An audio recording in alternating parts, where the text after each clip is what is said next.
I'm sorry, I'm late. No problem, 没关系。欢迎 欢 Okay. 迎。 So now Okay, that- let's start. Yes, now that we are assembled, I think we can finally begin. Again, I want to express my apologies to everyone that we are starting just a little bit late. We had a little bit of technical challenges here, but I'm so glad we are now assembled. So my name is Michael Berry. I am the director of the Center for Chinese Studies at UCLA. And before we start, I want to thank our collaborators that made this event possible. And first of all, I want to thank the assistant director of the center, Esther Zhou. She doesn't, I don't always thank her as much as I should, but she's really so essential to everything we do at the center and for putting on all of these events. So thank you, Esther, for all of your help and facilitation behind the scenes. You're very welcome. Thank you, guys. And this is a special series of lectures that we're doing in collaboration with the Taiwan Academy of Los Angeles, as well as the Ministry of Culture, Taiwan. And so we want to thank the Ministry of Culture, the Taiwan Academy of Taipei Economic and Cultural Office in LA in particular, Vivian Wong, Rebecca Lan, Emmy Yang, and everyone else who has helped make these events possible. This is the first of a series. So please, if you're not already following the Center for Chinese Studies, go to our website, subscribe to our mailing list, and you will get information about future events like this that are coming. Tonight's event is quite special. It's a moderated dialogue, and the format will be, and the focus will be on Professor Pai and Susan Egan's collaboration on A Companion to the Story of the Stone. And we're going to begin with a moderated conversation, which will last roughly an hour to 75 minutes. We will open it up for some questions in English.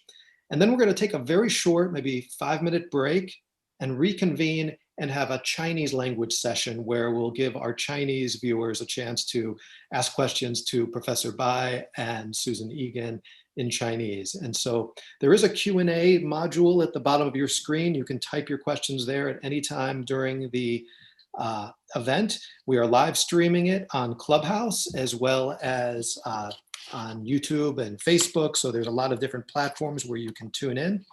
And at this point, I want to introduce our speakers. First of all, Susan Chan Egan. She is an independent scholar right now based in the Bay Area near Stanford University. She is the author and co-author of numerous books, including A Latter-day Confucian, Reminiscences of William Hong. And there is a Chinese edition called a Hong Ye Zhuan, which is also in print. She is the co-author with Zhou Zhiping of A Pragmatist and His Free Spirit, The Half-Century Romance of Hu Shi and Edith Clifford Williams. And she's also the co-translator of the novel, The Song of Everlasting Sorrow. Our second speaker is someone who really needs no introduction. He is a legend of the contemporary Chinese cultural world. Pai Hsien-yung is also known as Kenneth Pai, an acclaimed fiction writer. He is professor emeritus at the University of California, Santa Barbara. His numerous books include Taipei People, Crystal Boys. He has been translated into dozens of languages. And he's quite unique in that over the course of his career, he's had an indelible impact on many disparate facets of the Chinese cultural world. He was instrumental in introducing modernism into Taiwan in the 1960s and part of a modernist group that not only introduced Western works, but also wrote their own very cutting-edge fiction during the 1960s. His novel Crystal Boys is often acclaimed as one of the first major works of modern Chinese queer fiction. His stories have created many universes of their own. They have been adapted for theater, for television, for film. There are numerous adaptations. And at one point, probably about 25 years ago, Professor Pai had a major shift in his trajectory where he became one of the great advocates for the art of Kunchu. And he actually single-handedly helped to revitalize the art of Kunshu through his Peony Pavilion Young Lovers edition, through the Jade Hairpin, producing a troupe that toured the world and really brought Kunshu to a whole new generation of young viewers. He's had an equally exciting impact the last decade on revitalizing interest in Dream of the Red Chamber, or Story of the Stone. It started, I believe, with this, which is a 3-volume recorded lecture series, I believe 48 DVDs of his lectures on Story of the Stone that were delivered at Taiwan University. That resulted eventually into this gorgeous book, Xi Shuo Honglou Meng, so stories about Dream of the Red Chamber. And it's a 3-volume book. If you're interested, you can find this at books.com.tw if you want to order a copy. And what we're celebrating tonight is the English translation of this book, in which Professor Bai worked hand in hand with Susan Egan. And we're just so excited to have them both reflect on their memories of Story of the Stone and this incredible project. And I think I would be remiss to not say something about the personal connections here in the room. Right now, Susan is in the Bay Area, Bai Laoshi is in Taipei, I'm here in Los Angeles. But once upon a time, we were all together in Santa Barbara, where we all had deep roots and ties to the University of California in Santa Barbara. And we've also have various collaborations. Susan and I have collaborated on a translation project many moons ago, and now Susan is collaborating with Professor Bai. I was fortunate to host a conference in honor of Professor Bai's 70th birthday, which resulted in a book that was published many years ago. And so it's kind of a reunion of sorts. And so it's a celebratory atmosphere, and I hope all of the audience also joins in that feeling of celebration.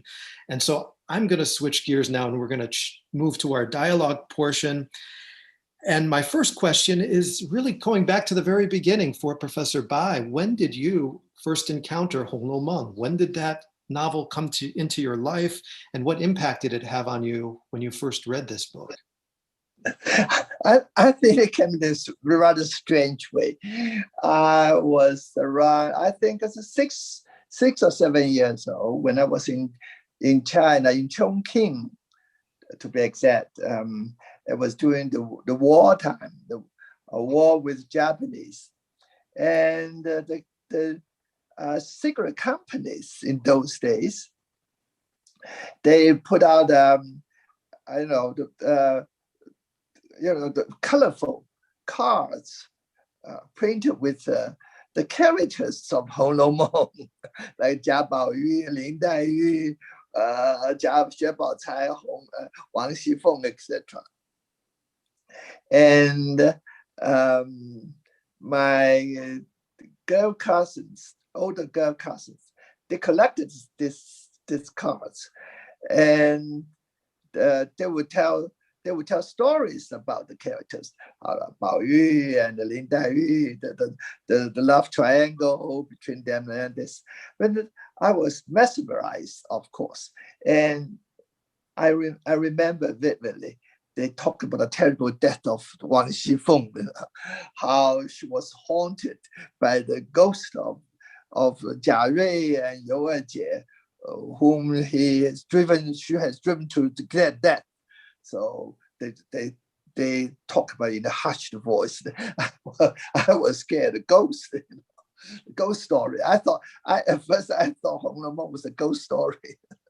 So I saw the pictures of the cards, and so I met. Actually, I had some impression of the Bao Yu and the Dai Yu, and also before I read the book.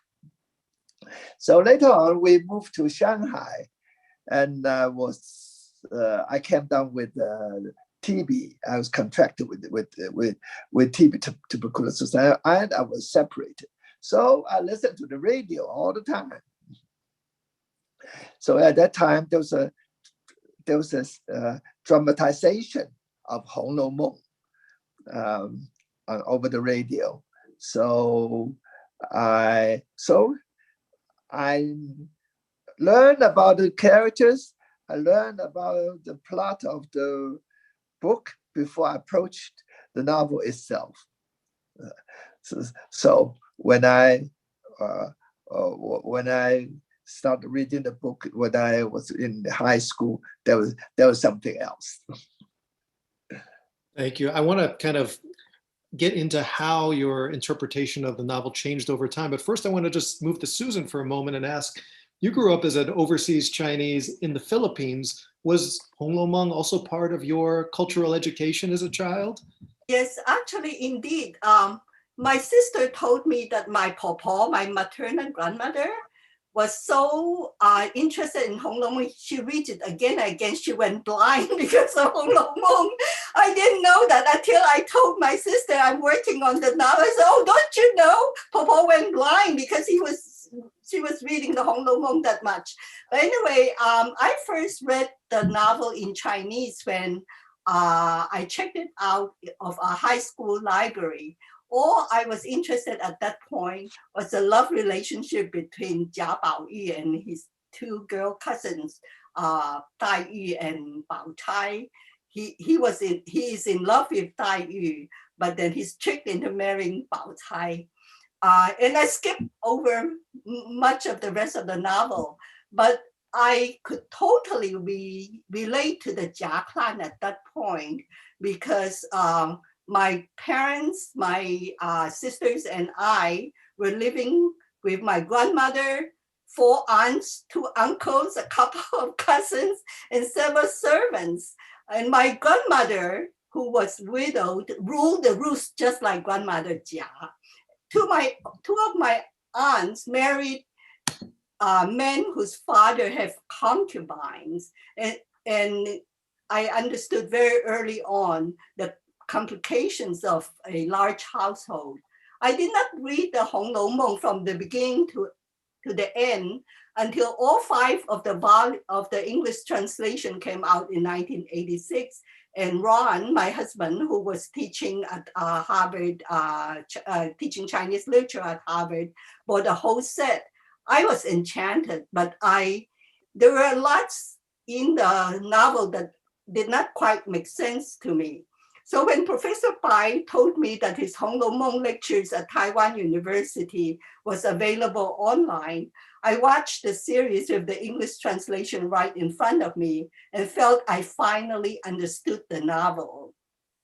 For instance, if you ask any Chinese reader who is the favorite character in the Honglou Meng, a lot of the women will tell you it's Lin Daiyu. I never understood that because to me, Lin Daiyu is too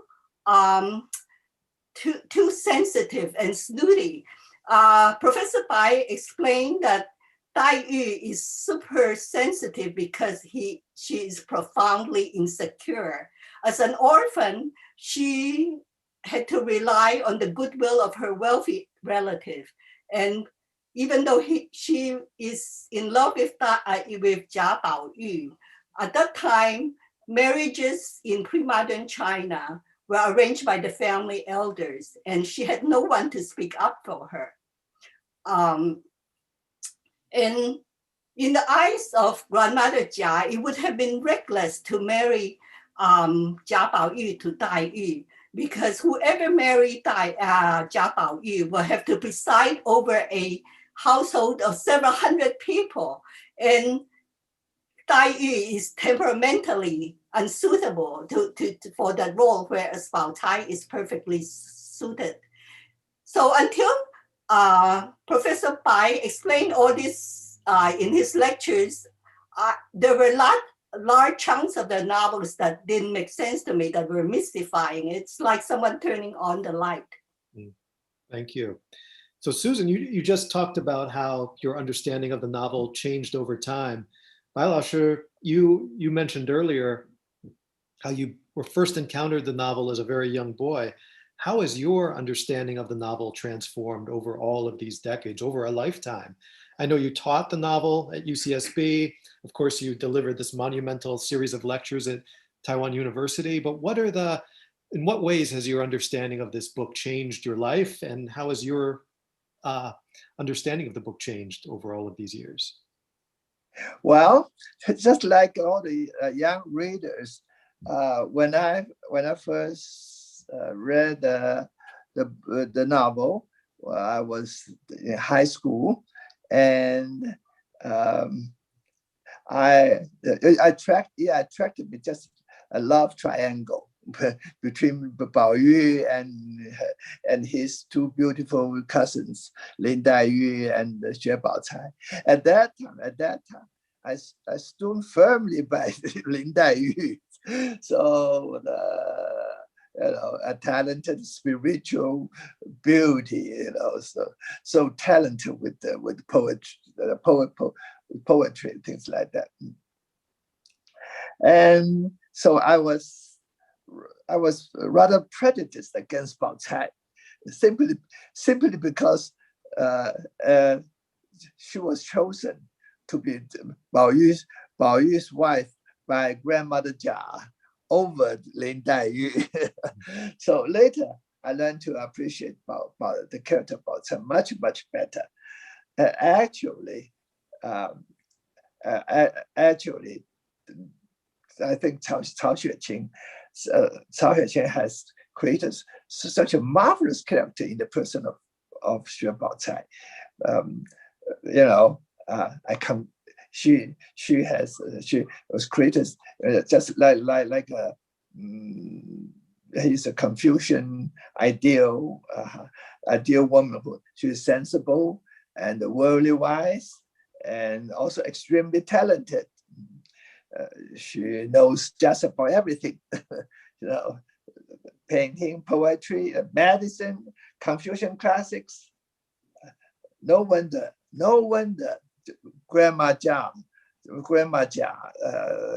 Jia, and chose Bao Cai over Daiyu.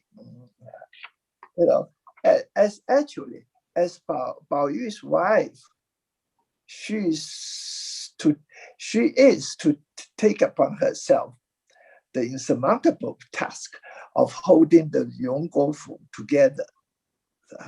So Lin Daiyu was too frail for that job, I'm afraid. So as a novelistic character, Xue Baocai is harder to portray. The reason is that she's almost a flawless in the novel. She is almost a flawless character. She could easily portray it as a female Confucius, preaching all the time. But Cao Hsien-yung, I think Cao Hsien-yung worked a miracle in turning the Bao Cai into a charming, a lovely young lady.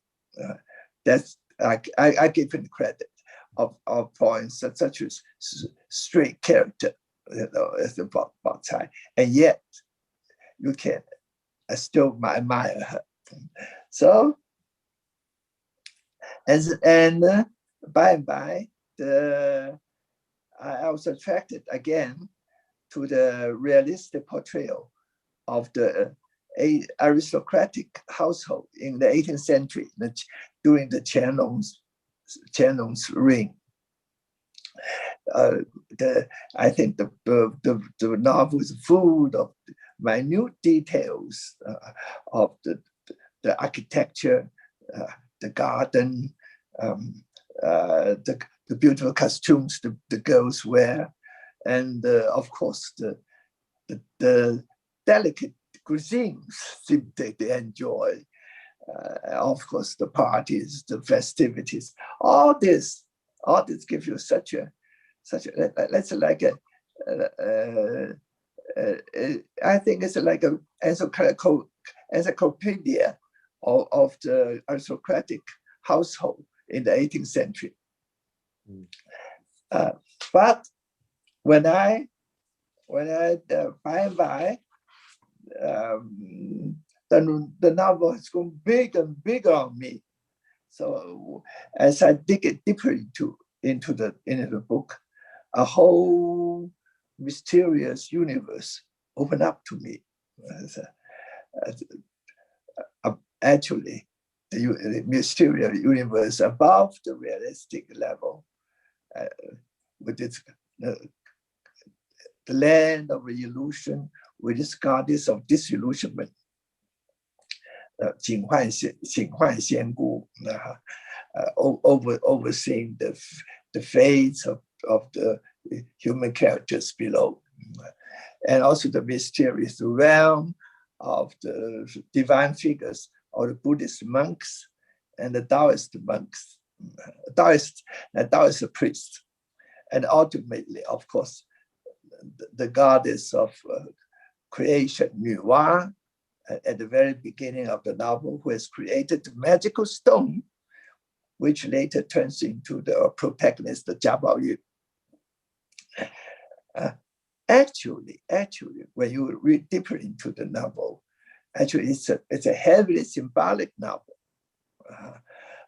inspired by the fact it has it's a novel of such realistic details and the portraits. The symbolic and the realistic interacts with each other in such a marvelous harmony. So it's the second layer of my reading. And then eventually, of course, the novel encompasses the philosophies and the regions of Confucianism, and the Taoism, and the Buddhism. In some level, I think the Honglou Meng is a Buddhist allegory, as a Jia Baoyu is in spiritual journey through the red dust to gain the enlightenment and the Buddhahood at the very end. So it seems to me Cao Hsien consciously or unconsciously has conceived Baoyu as a Buddha-like figure. So just like, for example, just like the Prince Mishkin in Dostoevsky's novel, The Idiot, as a Christ figure. So Honglou Meng can be read as a tale of the passionate monk, as suggested by one of the titles of this novel, Qing Shen Lu, who tried to save all the girls who have been hurt by love or passion. So just like the tale of the Prince Siddhartha Gautama, who enjoys all the worldly pleasures, but eventually renounced the world to gain the Buddhahood or the salvation of humanity. So I think the Honglou Meng in some way can be read as a Buddhist allegory on that level. Of course, in terms of psychological depth or philosophical scope and the novelistic artistry, Honglou Meng, I think, ranks as the greatest Chinese novel. To me, it certainly ranks one of the greatest, if not the greatest, of world literature. I think like War and Peace, or The Brothers Karamazov to the Russian literature, or Remembrance of Things Past by Proust to the French literature. Thank you. I'm curious, this monumental book that you produced, I mean, must be 2,000 pages and many years of your life this was published in your 70s. What made you at that stage of your life turn to this book after modernism and your foray into Kunshu? What made you at that period of your life turn back to Honglou Meng? And what did you want to say in this book that there's hundreds, thousands of studies of Honglou Meng. It's just inexhaustible, the amount of scholarship that has been produced about Honglou Meng. And what did you hope to do in this book that others hadn't done, and say that others hadn't said about this incredible book? I always has been an avid reader of Honglou Meng. It has been my life companion. So, yes, you're right. There were myriad of studies of Honglou Meng. But I have my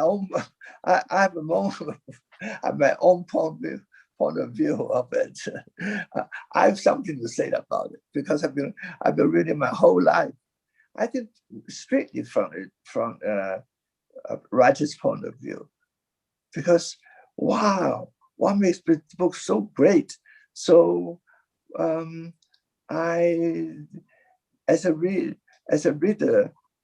and also as a writer, I approached the book most that attracted me most. So how he portrayed the character, how he created a scene so vivid, so convincing. So how he put in the philosophical and the religious ideas into such a dramatic, in the dramatic situation. And this, I think that as a writer,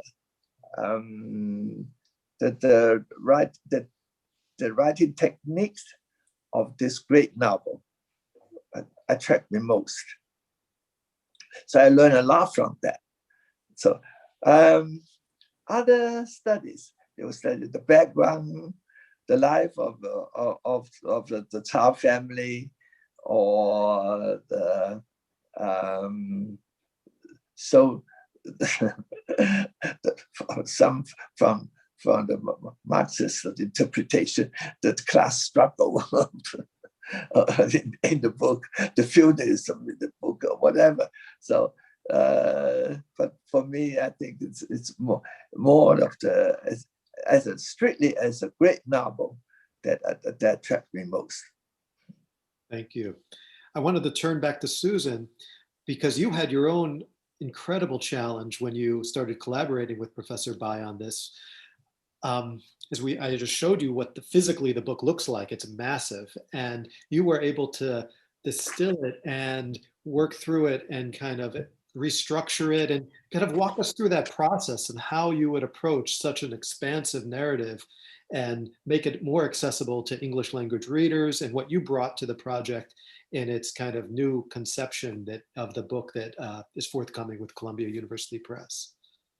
First of all, I would like to point out that Professor Pai is uniquely qualified to talk about the Honglou Meng, because first of all, he is himself a fiction writer, and he has a profound understanding of how the novel is held together. He can show us some of the scaffolding that is holding up this illusion of reality. But like Professor Pai pointed out, the Honglou Meng can be read as a Buddhist allegory. And Professor Pai has been a long-time Buddhist devotee, and he understands all the Buddhist symbolisms. And moreover, Honglou Meng has a lot of references to Kunqu. And he being a Kunqu aficionado, he knows what they're referring to.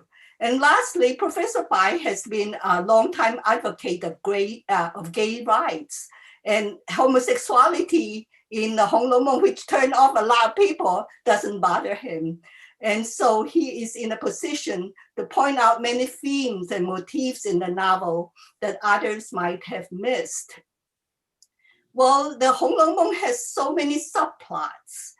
It's like a massive trees with a lot of branches, big and small. And in his lectures and in the Chinese guide, Professor Pai has the luxury of exploring every branch, big and small, and following some of the branch to its very tip. But we tried to, in the English guide to reduce it to one volume, so we could only deal with the large branches, and the readers will have to explore the little branches by themselves. You can use our guide to get a grasp of what the whole, the large picture is about, whereas the little interesting subplots you have to explore on your own. And then we also put in a lot of remarks and observations in the guide to help English reader understand what is the social and cultural and political context in which the book is written. I think that is very, very important, because unless you have some basic understanding of the family, the Chinese family structure, and what are the constraints in which these people live, what is the system like, it's very hard to understand Honglou Meng. Thank you. Earlier, Professor Bai was talking about Honglou Meng in reference to all of these Western literary classics and kind of the place that it holds in Chinese literary history. And unquestionably, for many years, everyone refers to the novel as almost being a prerequisite to being culturally literate and kind of the masterpiece of the Chinese literary tradition. However, in the West, it's been criminally overlooked. And unfortunately, so many Western critics still, it's just out, and just average readers, it's so understudied. And I'm wondering, what do you account for this cultural disparity? Almost every educated Chinese knows who Shakespeare is, but I wouldn't necessarily count on every educated Westerner knowing who Cao Shuiqin was. And I'm wondering if you could talk a little bit about the cultural imbalance between our knowledge of Honglou Meng internationally and maybe what we can do. I mean, I think this is one great effort that you have done, a Herculean effort to make this more accessible to Western readers. But I'd love to hear your thoughts about this cultural imbalance in terms of our understanding of Honglou Meng.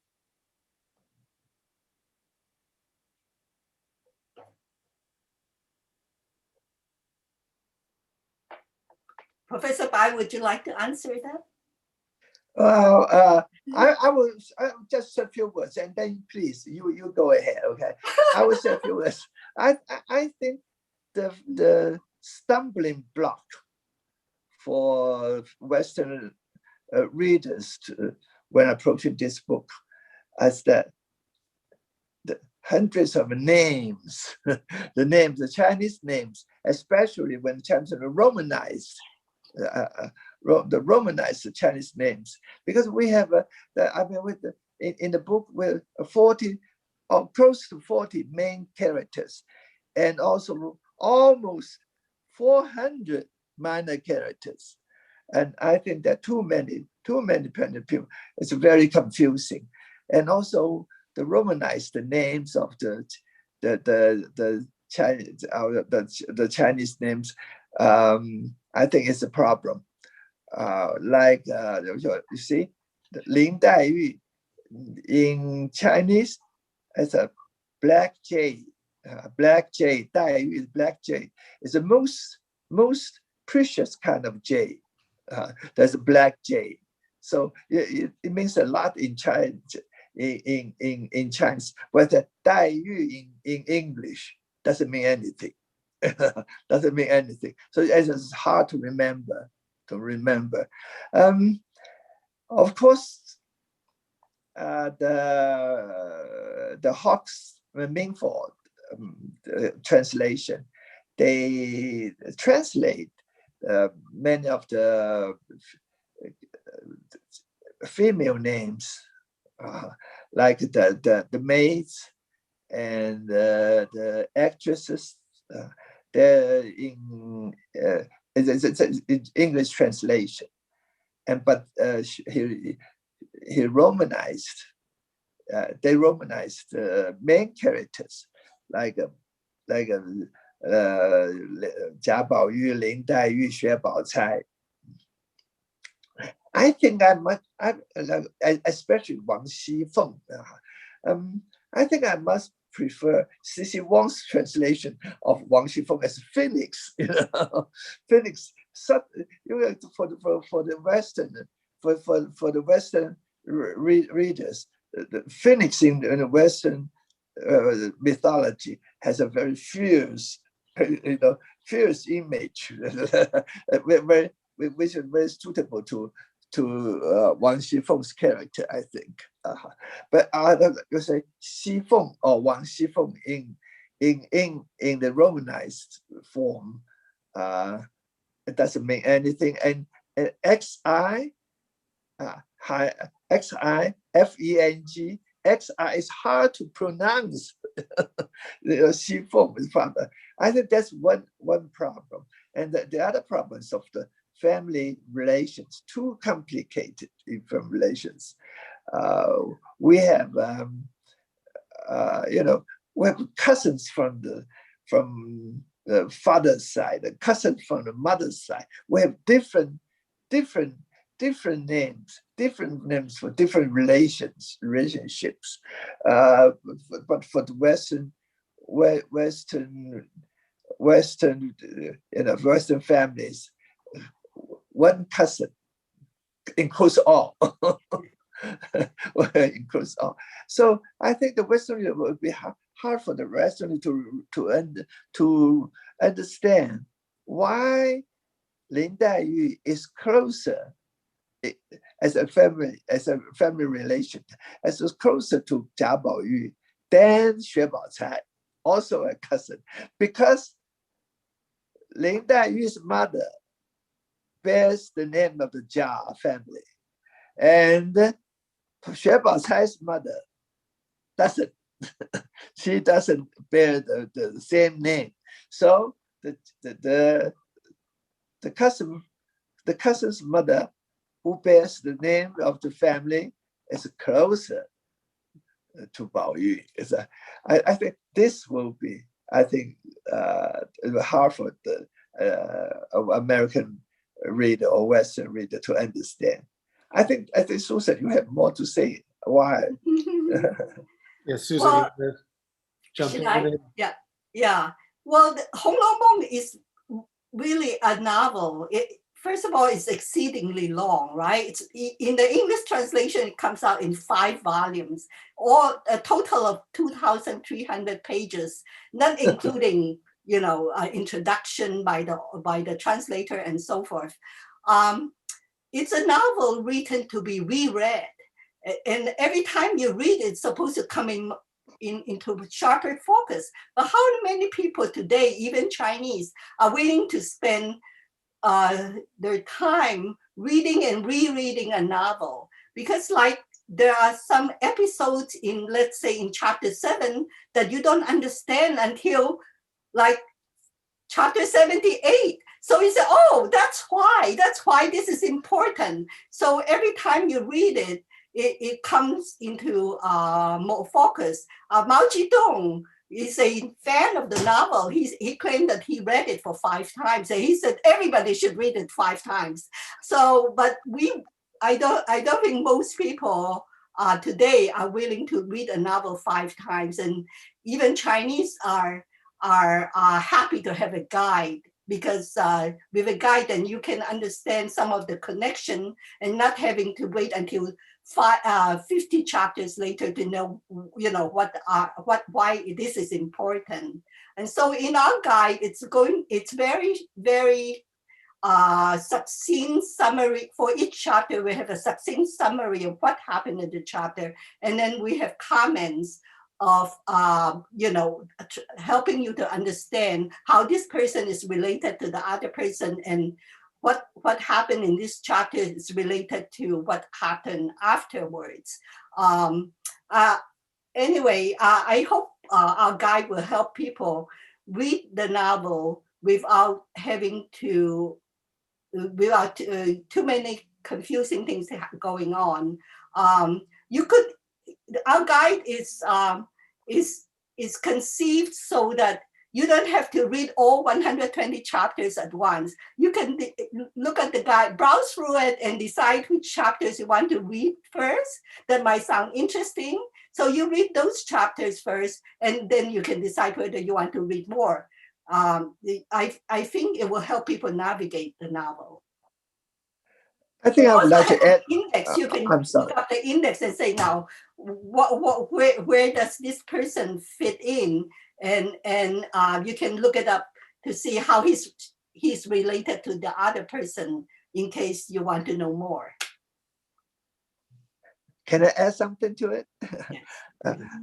Actually, this novel, as I said before, is also should be read as symbolic novel. I think David Hawkes has wrote a very wonderful piece of criticism on this novel. He considered this novel, Honglou Meng, as a symbolist novel. You see, I think there's a lot of there is some cultural barriers. If you don't understand, if you don't have some understanding of Chinese culture, because a lot of the symbols had a very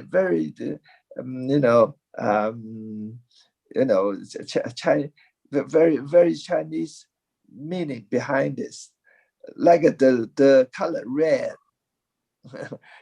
I think it's a different, denotes different meaning in Chinese and in English. That's why I think David Hawkes tried to avoid the color red in his translation. Yi Hong Yuan, where the residence of Bao Yu, the Yi Hong Yuan actually means the house of of Yi Hong Yuan, of red happiness. But Hawkes changed it to green. Green delights, yeah, the house of green delight. Red delight, green because delight. red has a different House meaning in connotation in English as it is in Chinese.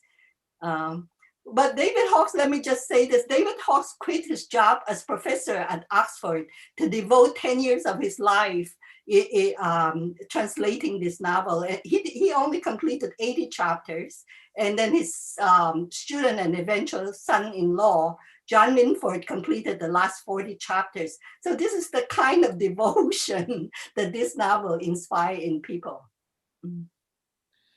Thank you.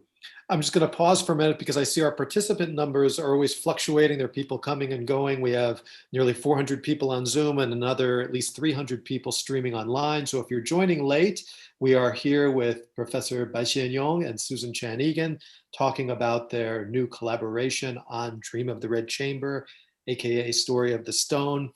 And we've mentioned earlier how Professor Pai is also a extremely well-respected and beloved writer in his own right. He has published in some of the most unforgettable characters and stories of Chinese literature of the last several decades. And I'm wondering, how has Honglou Meng impacted your own fictional writing, your stories, your characters, your sensibility, your sense of language? Can you talk about, maybe even give us some specific examples of ways in which the aesthetics of Honglou Meng impacted some of your own novels and short stories? I think I learned a lot. Of course, I learned a lot from Honglou Meng. First of all, I think Honglou Meng is distinguished with its dialogues. The dialogues are so distinct and so individualized. I think I learned a lot from that. Because mainly the Cao Xueqian used a dramatic method in advancing the plot of the novel. It's showing and not telling of all the things. So I learned from that, and also the creation of a character. the question of character. So how he used his technique of pointing out the most characteristics of a person in a very very very succinct and yet very effective way of portraying a character. I learned from that too. And of course, the language, beautiful language. It's beautiful language. I think that the language, I think is the vernacular they used in this is so vivid, so very effective for his purpose in the dialogue and in description. And also he also used the Wenyan, the classical Chinese. He blends the classical Chinese and the vernacular in such a way that they were harmoniously, infused together. I think that's a very very important part of his technique. Of course, the Honglou includes almost genres of Chinese literature, poetry, drama, and all this. So there's such a rich and complex language. I just learned a lot from him. And also, and behind this, his compassion for all his characters. No matter for even the evildoers, I think he has some forgiveness for all this. So he's all embracing the all embracing compassion. I think he has the Buddhist teaching behind all this. The Buddhist compassion. I think had Pai Hsien-yung has taken a lot from that. That also impressed me. You just mentioned drama, and earlier we talked about your own romance with Kunchu, and I'm wondering if you could say a little bit more about the novel's interaction and its attention to theatricality, to traditional Chinese performance and theater, and how those two kind of merge and what you took away from that, and whether your own passion for Chinese theater, how much of that came from Honglou. Yes.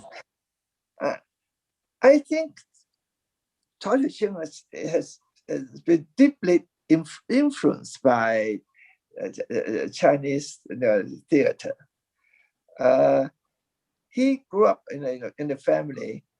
His grandfather Cao Ying had an in-house theatrical troupe, and Cao Ying himself had written 传奇 plays. That's the text for the Kunchu opera. And so I think Pai Hsien-yung must have seen many this Kunchu or other kinds of Chinese theater, kind of plays and drama and like that. He in the novel, you can tell he quoted several times from Chang Xianzu's Piano Garden, the Piano Garden, Piano Pavilion, and also Wang Shifu's Romance of the Western Chamber. So actually, Honglou Meng itself is constructed like a piece of drama. It's very much like a piece of Chuanqi, like piece of Chuanqi, with myriad of little things, acts, hundreds of acts, and pieced together as a whole. So Honglou Meng can be read or seen as a theatrical piece, structure-wise. So I think she has made each little thing, each act very vividly, very vividly. So I think at that time, of course, Kunqiu was at its height. Kun opera was at its height during the Qianlong period when the novels was written. So actually, Kun opera was the national theater of that time. So all in all, I think the Honglou Meng would not have been possible. Without the previous achievement of the Chuanqi plays. So I think he inherited a lot techniques and the language, and from the Chuanqis. Thank you. Susan, is there anything you want to add about the interaction between theatricality and the novel? Yeah, the whole novel is laid out in scenes, right? It's just like a drama, and you can the dialogue advance the plot. So Professor Pai, he puts it very well. I don't think Honglou Meng would not have been possible if it weren't for the fact that the dramatic art in China has advanced to the point in which it could accommodate the entire spectrum of human experience, from the ridiculous to the sublime. Thank you. I'm just going to start winding down my questions, but I want to remind all of our listeners, if you have questions in Chinese or in English, you can type them directly in the Q&A box at the bottom, and we'll start taking questions in a few moments. And if you are on Facebook or YouTube, I'm going to ask Esther, maybe if there are questions that appear there, perhaps you can cut and paste them and put them in the Q&A box for us, so we can also address some of those questions. But I see in our audience, we have everyone from undergraduate students to some eminent scholars in the field, to everyone in between. So please do give us your questions, and we'll try to get to as many as we can. Again, what we will be doing in a few moments is taking a few English questions first, then taking a very short break and coming back for some Chinese language questions. Another theme besides theatricality in your analysis of Honglou Meng is the attention to Western technology, to clocks and watches and all of these kind of novel items. And I'm wondering how you read the role of those objects in the book. And I don't know if Susan wants to start or Bai Laoshe wants to start. I will address it. Yeah. Yeah, the mid-18th century, Louis XV was on the throne, and France dominated Europe economically and culturally. It was the age of Voltaire, Diderot, Rousseau, the encyclopedists, with whom one might say that the author of the Honglou Meng had a lot in common. In China, as well as in Europe, there had been a long period of peace, And among the intellectuals, there was a general optimism that you can stretch your mind over all the entire known world. But they're also conscious of the fact that there's a word out there that they didn't know too much about. For the encyclopedists in France, the unknown other is the American continent, whereas for the Chinese, it is the West. There were things that have come in from the West, and they didn't know too much about the West, but they can imagine what's up. They try to imagine what's out there. Since the 16th century, several dozen Jesuit missionaries had arrived in China trying to convert the Chinese emperor into Christianity, and they brought these Western objects, mechanical watch, mechanical clock, watch, eyeglasses, full-length mirror. Many of our audience may not realize that like clear glass is totally new to China. The closest that Chinese know about glass is natural crystal. So these are marvels to the Chinese. There is a episode in which, the famous episode in the Honglou in which Liu Lao Lao, Granny Liu, this peasant woman, wandered into Jia Baoyi's bedroom and saw, first of all, she saw a Western painting, and she goes and wants to hold this woman who's smiling to her, wants to hold her hand, and she bumped her head onto the wall. And she said, how could this painting stick out like this, you know? So this is like Western painting technique that was unknown in China. The use of shadow and linear perspective, all this type of thing is very exciting that were brought in by the Jesuits. There is an episode in which one of Jia Baoyi's cousins says that when she was traveling in the South on business with her father, she met a blonde girl. And this blonde girl has braids, hair is braided, and she wears a suit of armor. Obviously, this is Joan of Arc. It must be some painting that the Jesuits had brought in. And typical of Cao Xueqin, he imbued this blonde girl with humanity. This blonde girl can write Chinese poetry, and she writes a poem about being homesick.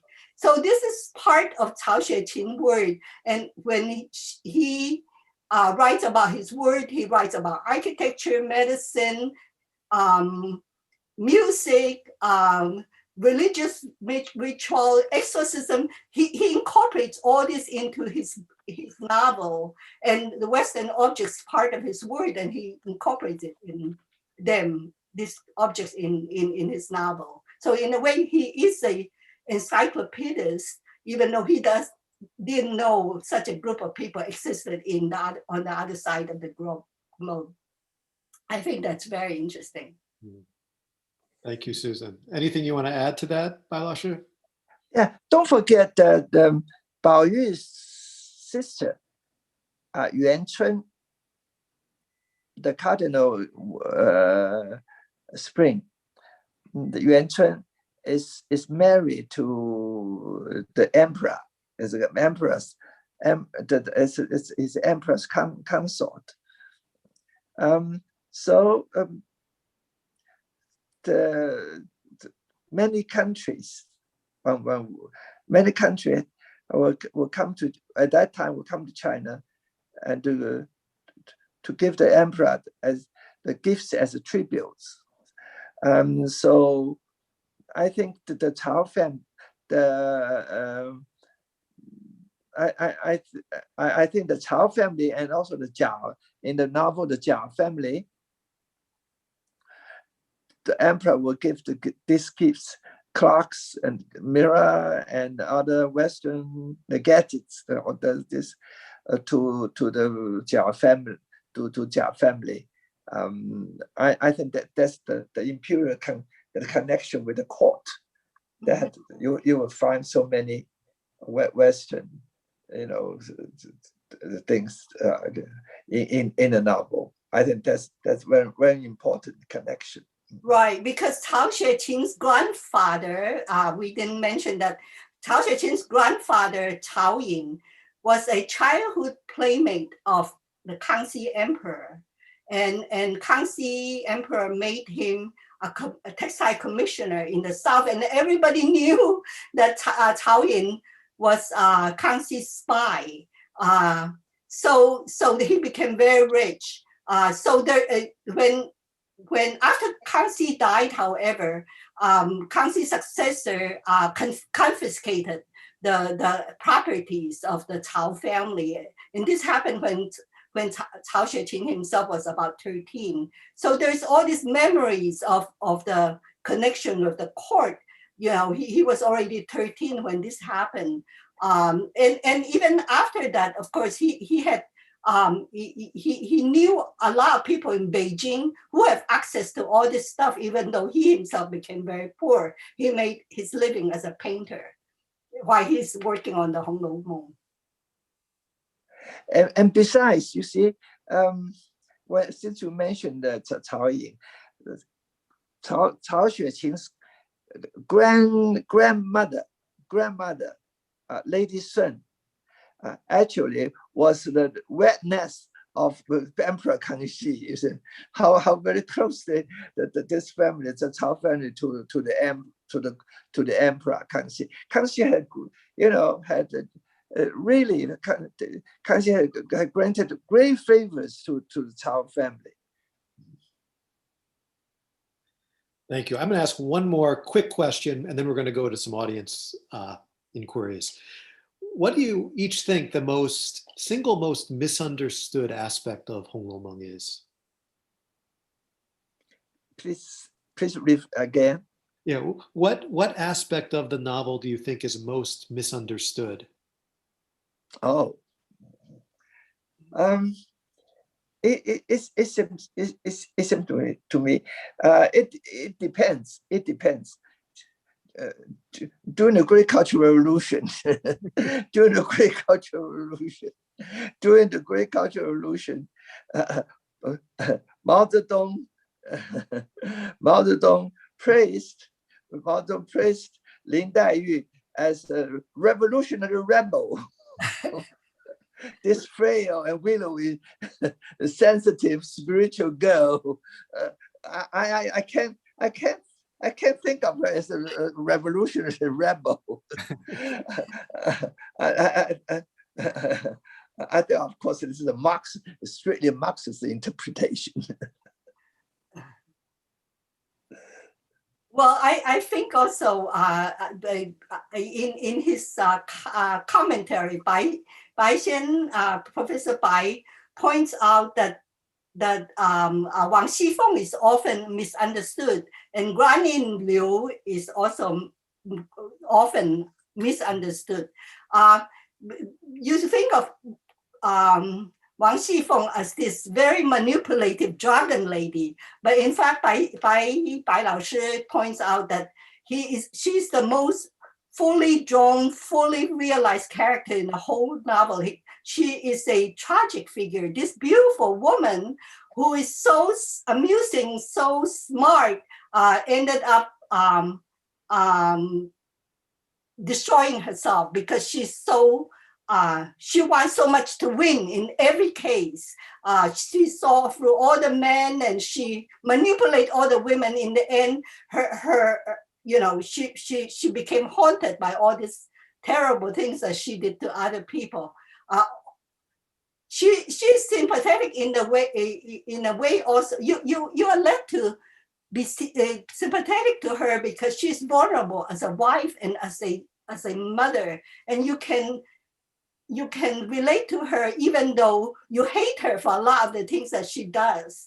The other thing is Granny Liu, and people usually think of her as a comical peasant woman, but actually symbolically she is a 2D poor. She's like a grandmother Earth, and she ties the whole novel with the peasantry. And in the end, she arranged a marriage between Wang Xifeng's daughter and a rich farmer. And so in a way, kind of like this conciliation between the land-owning class and the peasantry. And she's like a coarse version of grandmother Jia.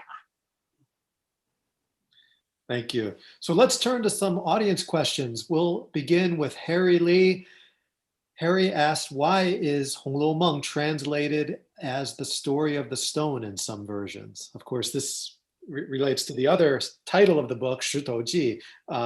Which of you would like to tackle that? Why we have these two contending titles for the book? I don't know why. I can't speak for David Hawkes. I should have asked him. I met him in London once. why he chose the story of the stone? Because they're very old. The very beginning. At the very beginning, the Honglou Meng was I think they used Cao Xueqin used the title of the story of the stone at the very beginning, and then it changed later on. It changed into the Dream of the Red Chamber. So maybe David Hawkes thought that there was the original one. Well, I think David Hawkes, as Professor Pai mentioned earlier, seems to be allergic to the word red. You know, red has a lot of bad connotations in English. That makes sense. He didn't like it. Becomes the house of red delight, and even Honglou Meng, which is in chapter 5, you know, the dream of the red mansion or the red chamber, he translates as the golden dream or something like that, avoiding the word red. Well, that was also the time of the Red Scare, right? And you think about the red line, you know, scarlet letter, you know, all these bad connotations with the word red. And David Hawkes seems to be allergic to the red. Thank you. Let's go to Alexander, who asks, nowadays, the popular Honglou Meng studies is actively developing in China.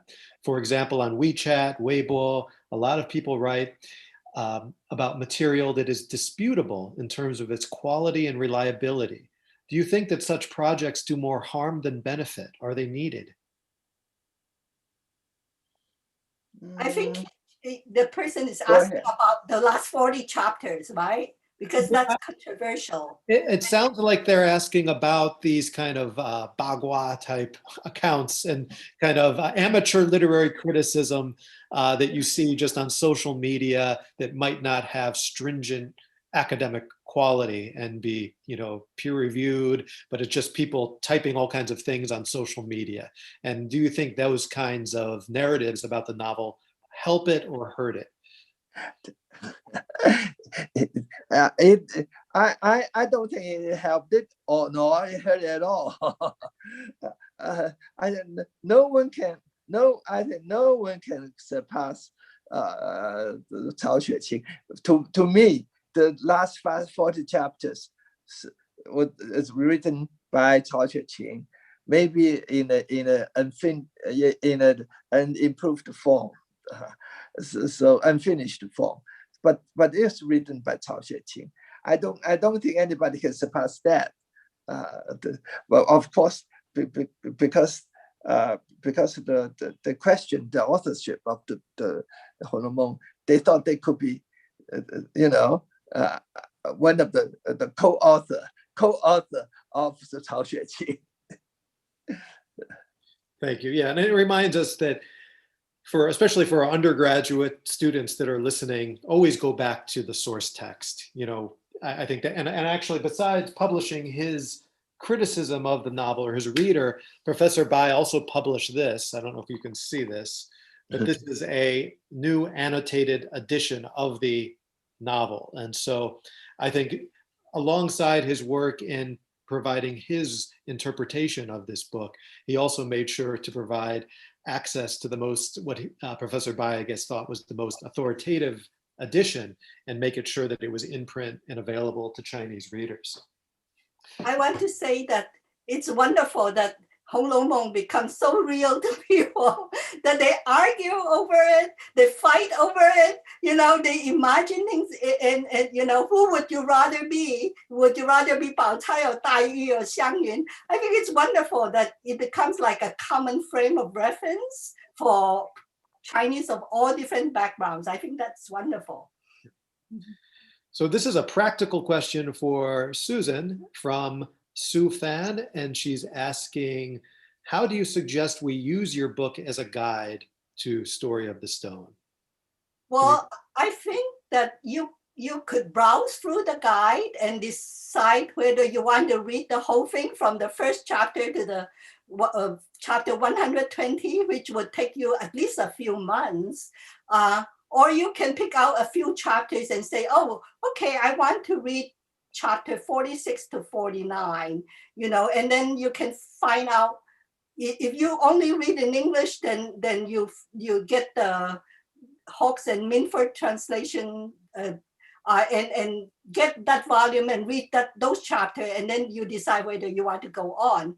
Because our book has a summary for each chapter. We have a summary of what happened in the chapter and also comments, and you can dip into it and decide whether you want to plunge in. I think that's well, the problem with teaching the book and the novel is, where do you start? It's so long. You can ask the students to read the whole thing. It's not possible in a semester. So this will allow you to pick out a few chapters and then start from there. And then you can decide whether you want to see what happened before and what happened after. So we have a question from actually an old friend of ours who you all will remember, Dong Ce from Santa Barbara. And Dong Ce asks, what can the modern readers in a very materialistic and stressful world benefit or learn from the seemingly otherworldly Chinese novel? I think that the spiritual quality of this book, which encompasses the philosophies of Confucianism, Taoism, and Buddhism. I think readers in this fluctuating world will benefit a lot from reading this novel, by learning that especially the Buddhist teaching, the impermanence, the sense of impermanence of this ancient world. I think that is a great lesson to learn, especially during the pandemic period. so everything changes so fast. Thank you. The next question is from Ian Johnson. If you don't know Ian Johnson, he's a Pulitzer Prize-winning journalist, the author of Wild Grass and Souls of China. It's a pleasure that he's in the room with us tonight. And Ian asks, are there Chinese language guides to the novel that inspired you? And also, how much of a touchstone is the novel in contemporary China, given how everyone has a short attention span? Are parts of it taught in high school? How about in Taiwan? This is a big question. We have a long list. Of books with that. To me, of course, we refer to the Wang Guowei's study of Honglou Meng.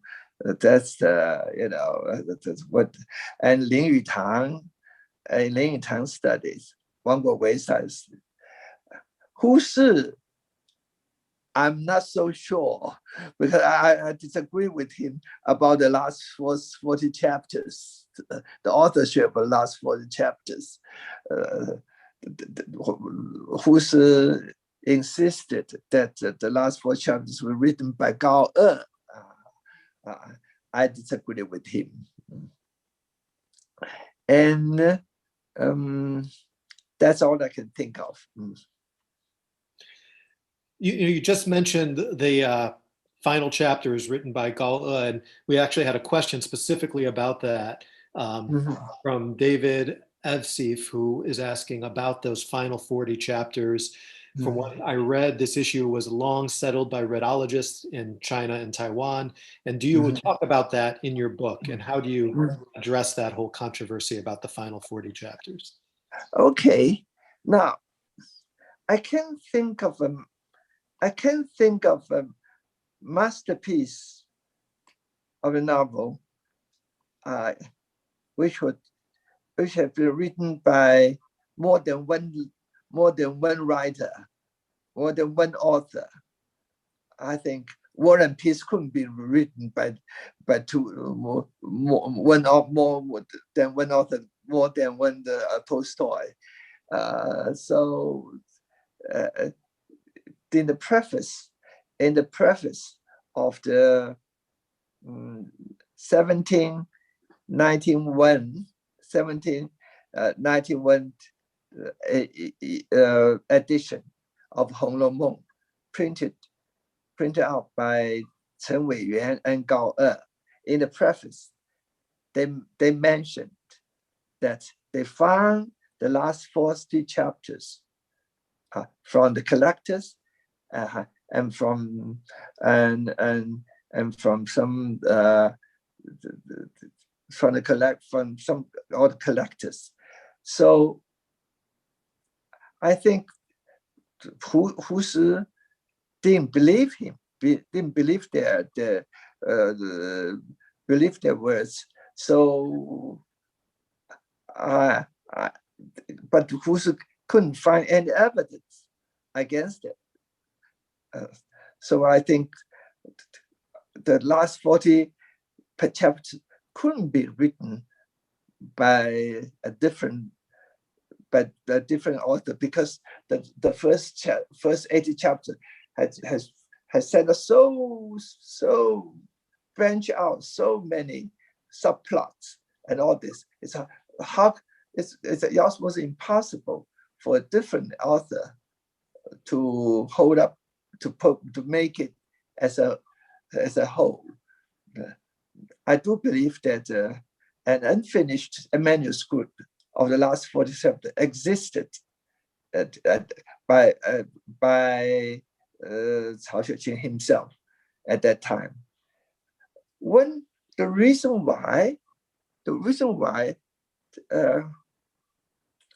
it disappeared for so long, I think Gao Yang, a Honglou Meng critic in Taiwan, he had a theory, I think it's quite believable, is that because the last 40 chapters talk about the confiscation by the emperor of the Cao family. So, but in actuality, Cao family, the Cao Xueping's family, was confiscated by Emperor Yongzhen. So it's certainly a taboo to mention that. It would be, I think it would put the whole Pai Hsien-yung in danger if the last 40 chapters leaked out at that time. So I'll provide a little background to this. So Cao Xueqing, the author, died around 1764, and the first published edition didn't come out until 1791, several, like 4 decades after he died. So there were 80 chapters. The first 80 chapters was widely circulated. Even now, we have more than 10 copies of the manuscript of the first 80 chapters. And some of them have marginal notes that are very interesting, obviously written by someone who knows Cao Xueqing and say, oh, this didn't happen. She wasn't like that, and so forth. So we know that at least some of the events was based on real events. But then there has not been, we have no manuscript copy of the last 40 chapters. And when the first published edition come out, the editor says that they have found tattered manuscript of 20 of this and 10 of that, and they stitch it together. They say we patch it together, you know. So like most books published before the 20th century in China, the novel was not punctuated. So when in 1920, when Yadong Tusuguan came out with its first published edition, the publisher asked Hu Shi to write a preface. And Hu Shi was the one who actually firmly established that Cao Xueqin is the author of, before we didn't know who wrote it. And Hu Shi, through his brilliant research, established that Cao Xueqin it could only be Cao Xueqin. Even now, there's some question about that. But then Hu Shi jumped to the conclusion that when they say we patch it together, that they forged it. He really actually have no evidence to offer that they forged it.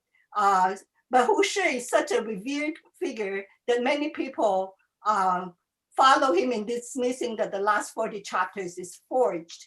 But like Professor Pai points out, the person who forged the last 40 chapter would have to be more of a genius than Cao Xueqin himself, because it's almost impossible to reproduce the kind of distinct voices that Cao Xueqin has imbued each of its character. And also nearly all the loose threads in the first 80 chapters are pulled together in the last 40 chapters, and it would be so very hard for someone else to do that unless you already have a plot, a grand plot in your mind. So anyway, the unfortunate thing is once you got it into your head that the last 40 chapters is forged, so you keep seeing new evidence that it's forged. Some people have done a computer analysis of the language, and they say, no, it couldn't be forged because the language is very similar. And also, what should I say? A lot of the writing in the last 40 chapters is just brilliant, and it's so dramatic. It would be very hard to find another genius like Cao Xueqin who could produce that kind of scene, like the death of Tai Yu and the last scene in which the Jia Bao Yu come back to say goodbye to his father as a monk. It's so touching that it would be hard for someone who is not a genius to produce. Thank you.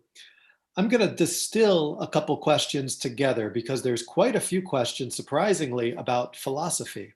So Fengyi Lin asks, how do Confucianism, Taoism, Buddhism intertwine in the novel? Wen Liu asks, can Mr. Bai talk about what kind of Chinese philosophy is present in Story of the Stone? Somebody asked, what is Cao Xueqin's own philosophy of life? And so maybe just in general terms, you can play with those ideas and talk about philosophy and Honglou Meng. I think Cao Xueqin's philosophy of life is all in Honglou Meng. Besides, we know so little about Cao Xueqin's life. We learn about him through his contemporary, his friends, the poet, the poet, their poems, which mention something about the Cao Xueqin. So we knew very little about Cao Xueqin. But anyway, in Honglou Meng, there's a marvelous balance between these philosophies, Confucianism, Buddhism, and Taoism. On the realistic level, it seems it was the whole social framework is built under the Confucian, Confucian built under the Confucianism, but on the symbolic level, the Buddhism and the Taoism represented by the divine figures of the monks and the priests that represents another level. And these two interacts is a Confucianism and Taoism and Buddhism. They interact with each other in this novel is in a very balanced way. I don't think Cao Xueqin takes the precedence or preference from this for one or over the other. I think the whole novel, when you read the very end, is something like a debate and something like a dialogue between these different philosophies. I think one of the wonderful things about the way Professor Pai looked at the novel is that he sees it as an integral whole. And he doesn't let this, controversy about the last 40 chapters get in the way of his appreciation of the novel. I mean, there are also a lot of controversies about whether Shakespeare actually wrote some of the play and whether he was the sole author. But this is a piece of work that has stood the test of time. And it has stood the test of time because it stirred us as a complete whole, right? So Professor Pai put that aside and look at the whole novel as a whole, assuming that it's integrated. And once you do that, you begin to see a lot of connections. And at the end, in the last chapter, chapter 120, there's a beautiful scene in which, in the last chapter, Jia Baoyu finally fulfilled his father's wish of going to take the civil service exams and actually did very well. He ranked 7 in nationwide. And so the family is elated, but then Jia Baoyu disappeared. He disappeared after his exams and the family is searching for him. And his father, there's a scene in which his father, the news of his disappearance reached his father on a snowy day in the cabin of a boat. And his father is writing a letter home responding to the news that Jia Baoyu has disappeared. And he lifts his eyes and there's a monk on the deck of the boat kneeling down and bowing very deeply to him. And so he says, what is this monk doing? His shaven head, barefooted. So he goes out and look at the monk and then he discovered it was Jia Baoyu, it's his son. He says, are you not my son? And Jia Baoyu doesn't reply. He just looked at his father very sadly with a half smile on his face. And then a monk and a Buddhist priest came aboard the boat and hustled Jia Baoyu out of the boat, and they disappear in the snow together. And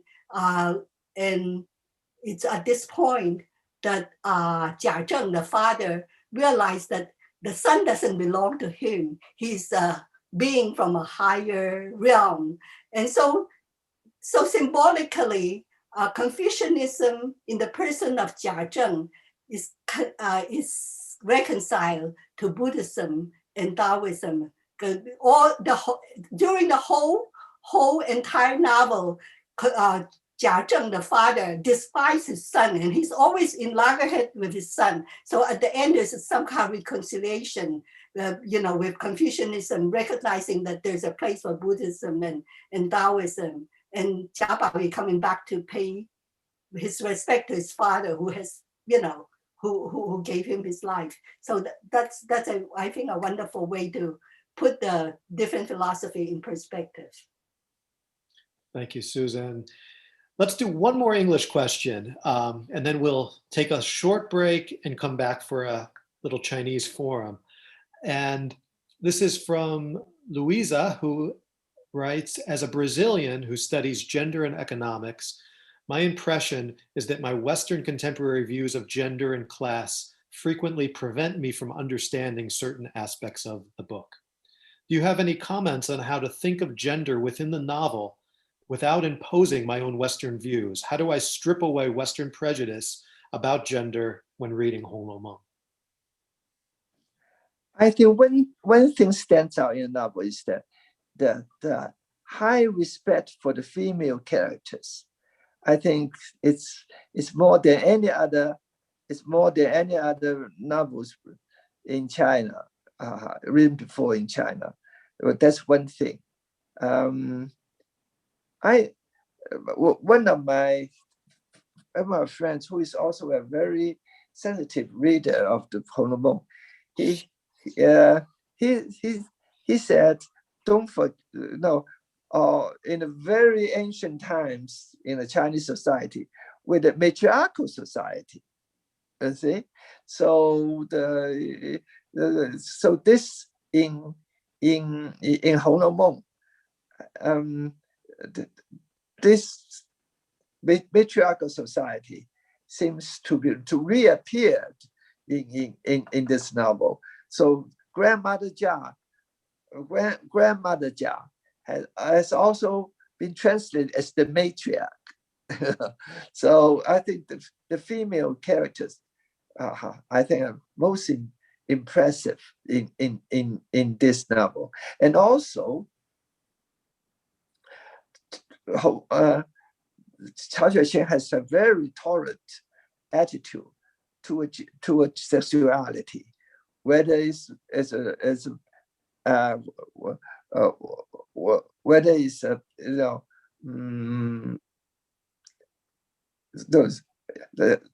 he's very all kinds of, but even as a bisexual or homosexual, or just so he seems to have has no bias toward any of this that does not conform to the norm. So he's very, very tolerant to the as far as gender concerns. Yeah, he respect human sexuality as long as it's not exploitative. And the two most attractive characters in the novel are Jia Baoyu and Shi Xiangyun, and they're both somewhat androgynous. And there are several people in the novel who are bisexual, and that doesn't seem to bother Cao Xueqin. It kind of like, it's okay as long as the relationship is loving.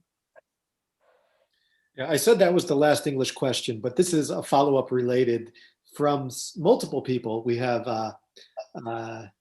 Jin Ai Sun and Stuart Patterson. They're all asking Professor Bai to share his experience teaching Honglou to American students at UCSB.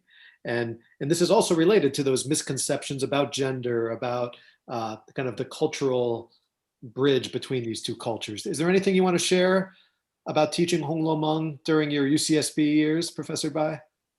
Yes, I think it's really very hard for my American students to understand Jia Baoyu, Jia Baoyu. But I explain to them, if you look at him as as a symbolic figure, as a Buddha-like figure, so it's more acceptable to them. Jia Baoyu, it doesn't conform to the romantic hero in American novels, in novels. But however, one of my students, he must have read this novel very thoroughly. He came to me, said, Professor Bai, I am Jia Baoyu. Because he was after some Chinese girls at the time. So I think he considered himself a Casanova type or something. but actually, finally he married a Chinese wife. So good for him. Yeah, I think Jia Baoyu probably come across as too feminine, as a Western male protagonist. But if you look at if you approach the novel with an open mind and say, you know, a man doesn't have to be macho, then you can appreciate the novel a lot more. Thank you. So I think this will maybe bring our English form to a close. As I mentioned, as long as our two speakers are willing and have a little more stamina on, we can keep going a little. We'll take a 5-minute break and reconvene and take another maybe 20 minutes of Chinese language questions. And I just want to thank again our speakers. It's always such a pleasure to see Susan and Professor Bai and hear their stories. But one of the things when Professor Bai speaks Chinese, 那是最有魅力. There's something really magical about his Chinese storytelling. And so for our English speakers, we're going to say goodbye for now. But if you are a Chinese speaker, come back in 5 minutes. And in the meantime, think of your Chinese questions and type them in Chinese in the Q&A box. And we will hear an additional maybe 20 minutes of Chinese Q&A before we wrap up. And again, my profound thanks to Bai Laoshi and to Susan for sharing their thoughts and their reflections and their wisdom about this masterpiece of Chinese literature. I feel very humbled, and it's just so nice to be reunited with you and to be part of this event with you. And so we'll take 5 minutes. And once again, thanks to Taiwan Academy, to the Taiwan Economic and Cultural Office, Ministry of Culture, Esther, everyone behind the scenes who has helped. And we'll be back in 5 minutes with Chinese Q&A. Thanks, everybody.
Are we back?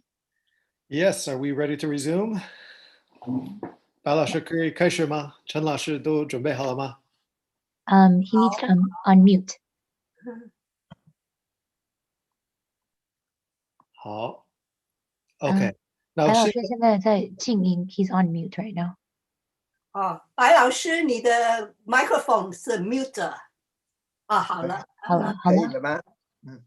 可以。好，欢迎大家回来，我是加州大学洛杉矶分校中国研究中心的主任白瑞文教授，非常荣幸今天欢迎大家回到我们的第二个环节，就是跟陈老师跟白老师进行中文的一个对谈。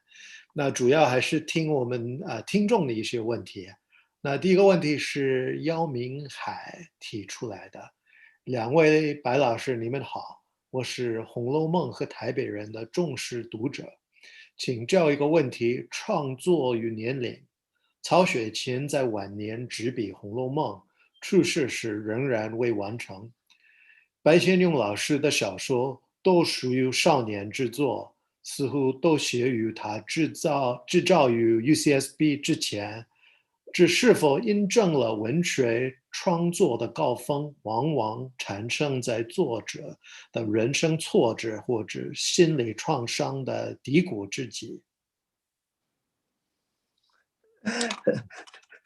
这个很难说的，很难说。不过我想跟那个跟作者的童年或青少年、年轻的小孩子所以我们想现代心理的话，所谓的 trauma 所谓的那种心灵的创伤，的确很有关系。像曹雪芹吧，他生长于一个非常富贵而且有权势的家庭，那么他曹家差不多想做了那个江南织造这个位置，就是有60年，他们接这个康熙6次到江南，他们住了他们家4次，你看，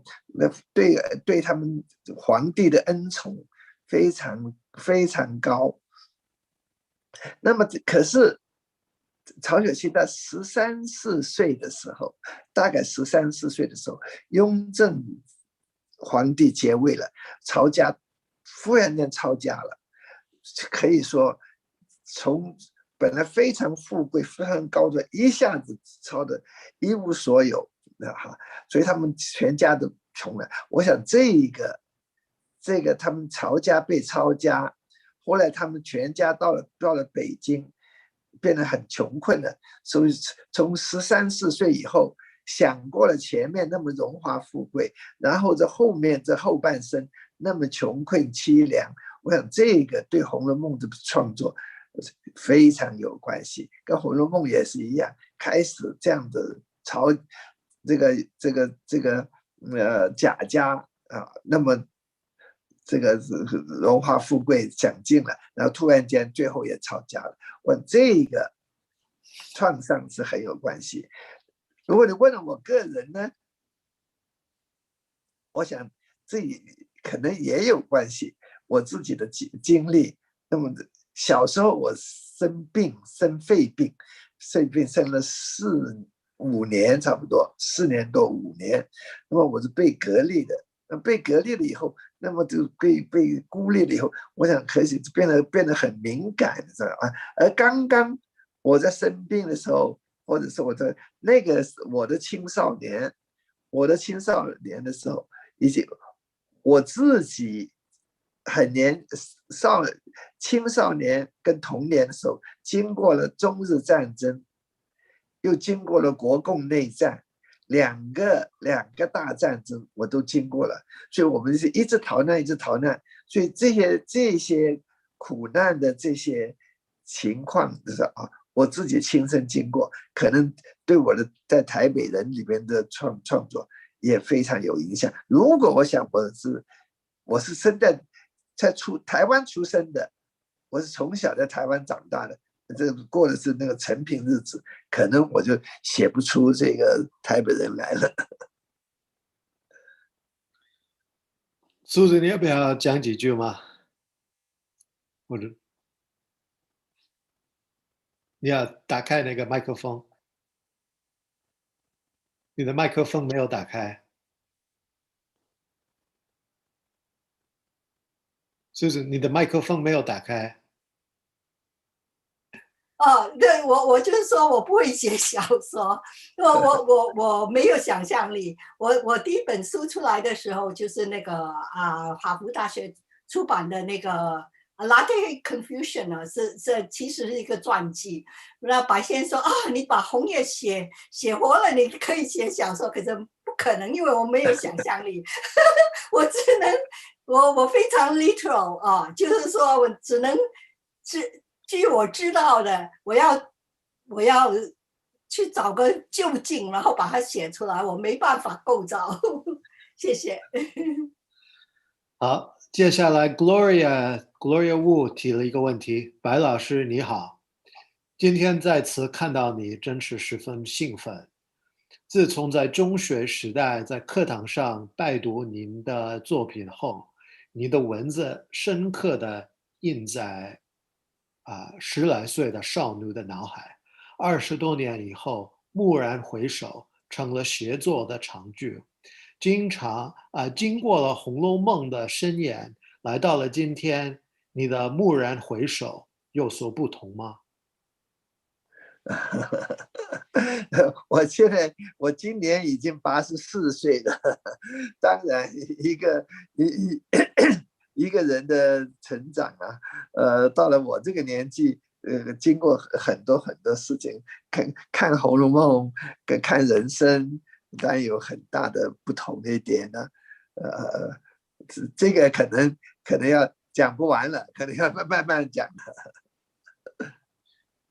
好，接下来这是刘奋提的问题，白老师，你认为《红楼梦》是曹雪芹的自传吗？我想我们所谓有自传的成分，不可能，因为这是小说这小说一定有很多想象的东西的。它这一本一定是有自传的成分在里边，但它不是自传。如果是自传的话，他会把真的人通通写进，很可能他的有人说那个大观园他写的那么生动，写的那么仔细，好像一个工笔画一样写的那么好，所以人家以为真的有这么一个大观园，所以大家都去找。有人说是这个北京的恭王府，有的说这是南京的江南织造府都去找，很可能曹雪芹家里边的确有很大一个花园，可是大观园是他想象出来，我觉得是他的心园，Garden of the Heart 是他的心园，所以我想一定是一般小说就是半真半假，一定有真的事情给他想象起来，但是我想他的想象他的更要紧。好，接下来的听众是张秀玲。曹雪芹写《红楼梦》的时候，已经是家族落幕的时候，而且他自己已经穷到冬天都没有银子去买烟火，到这个地步。那么《红楼梦》本身的书里面有没有一些事情是映射曹雪芹对当时的政局和社会的不满，还是一些看法呢？这个当时我在想，曹雪芹写这个小说的时候，因为他过去的生活他在回忆里边，过去的生活太这个富贵荣华享尽了，所以他写的过去的时候写的这个兴致勃勃。可是，我想他本人曹雪芹曹家受了皇帝的恩宠，非常多的，所以他曹家来讲，在曹家讲，一直到这抄家之前，我想曹家对于那个皇室一定非常感恩的。后来突然间抄家了，那当然曹雪芹他心中不免对当时的政治有所不满。他的政治不满处，我想就是在于他写了个抄家那个事情，最后贾家抄家，那已经讲得很清楚了嘛。所以这个皇帝皇恩也靠不住的，说抄家就抄家的。所以我想他那个就是等于一种无言的抗议了，我觉得。我想那个曹雪芹也是有一些他的抱负的哈，因为比如说他写关于探春他们怎么样要想管理那个花园啊，有他的哲学，怎么用人啊，什么他就把他一些想法也写进去了。您说是吧，白先？我想是他，其实我们讲的，有人说好像这本小说是反封建、反那个儒家反儒家思想的，不尽然。我想探春就是一个儒家的非常儒家的代表。这个女孩子我儒家是入世的经世哲学的入世的要儒家那一套有所谓儒家的纪律discipline 这种，我想才能够在社会上才能生存。所以我想这本书是一个非常非常平衡的人生的人生的各面都顾到的，尤其是中国的哲学。